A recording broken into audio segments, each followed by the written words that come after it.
টাঙ্গাইলের মির্জাপুর উপজেলার বাসিন্দা মাওলানা মুহাম্মদ শাহজাহান খান রাজধানীর লালবাগের একটি মাদ্রাসা থেকে মাওলানা পাশ করে ১৯৯১ সালে মাত্র ৬০০ টাকা বেতনে মির্জাপুর নতুন কহেলা জামে মসজিদে ইমাম হিসাবে নিয়োগ পান তিনি। এরপর প্রায় ৩ যুগ ধরে মসজিদটিতে ইমাম ও খতিবের দায়িত্ব পালন করেছেন মোহাম্মদ শাহজাহান খান। জীবনের অর্ধেকটা সময় এই এলাকায় কাটিয়ে স্থানীয়দের ভালোবাসায় হয়েছেন সিক্ত। তবে স্বাভাবিক নিয়মেই প্রিয় মসজিদ থেকে বিদায় নিতে হয়েছে তাকে। বিদায়কালে তার বেতন বেড়ে দাঁড়িয়েছিল ১৭,৫০০ টাকায়। তবে শ্রদ্ধা আর ভালোবাসার মানুষটির জন্য রাজকীয় সংবর্ধনার ব্যবস্থা করেছেন এলাকাবাসী। বিদায় বেলায় তাকে এক নজর দেখতে মসজিদের সামনে ভিড় করেন স্থানীয়রা। ইমাম সাহেবকে সম্মানিত করতে ব্যবস্থা করা হয় ঘোড়ার গাড়ির। বিদায়কালে সফর সঙ্গী হিসেবে যুক্ত হয় অর্ধ শতাধিক মোটরসাইকেল। গ্রামবাসীরা হাত নেড়ে কর্মজীবনের শেষ বিদায় জানান ইমাম সাহেবকে। মসজিদের ইমাম সাহেব দীর্ঘদিন এই গ্রামে ইমামতি করেছেন। এই ইমামতি থাকা অবস্থায় দীর্ঘদিন তার সাথে গ্রামের সাথে প্রত্যেকটা মানুষের সাথে পারিবারিক আত্মিক সম্পর্ক হয়েছে। এর মতো ভালো লোক হয় না, এত জানলেওয়ালা লোক আর আমি পাই নাই আমার এই ৫০ বছর জীবনে।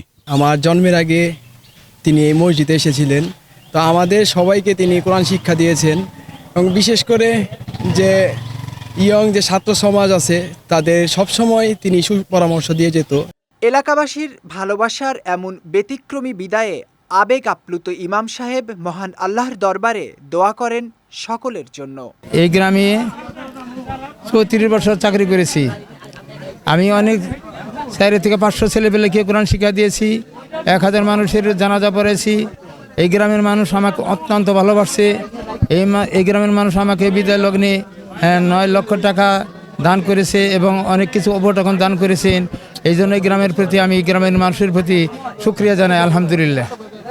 ভবিষ্যতের মালিক তো আল্লাহ, আল্লাহই জানে, আল্লাহ যেভাবে চালায় সেভাবেই চলবো ইনশাল্লাহ। এদিকে ইমাম সাহেবের এমন বিদায় সমাজে দৃষ্টান্ত হয়ে থাকবে বলে জানান মসজিদ কমিটির সভাপতি।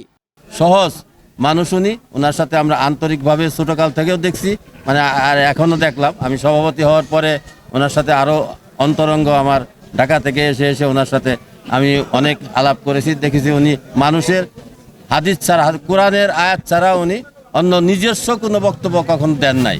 আর যে কেউ ডাকলে উনি যাইতেন, মানুষের বিপদ আপদে উনি সূরা ফাতিহা পড়ে বা ইয়াসিন সূরা পড়ে উনি ফুঁক দিতেন।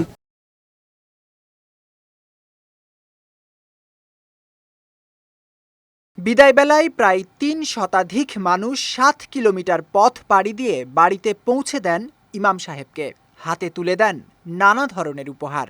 এছাড়া গত বছর মাওলানা মুহাম্মদ শাহজাহান সাহেবকে ওমরা করতেও পাঠিয়েছিলেন গ্রামবাসীরা।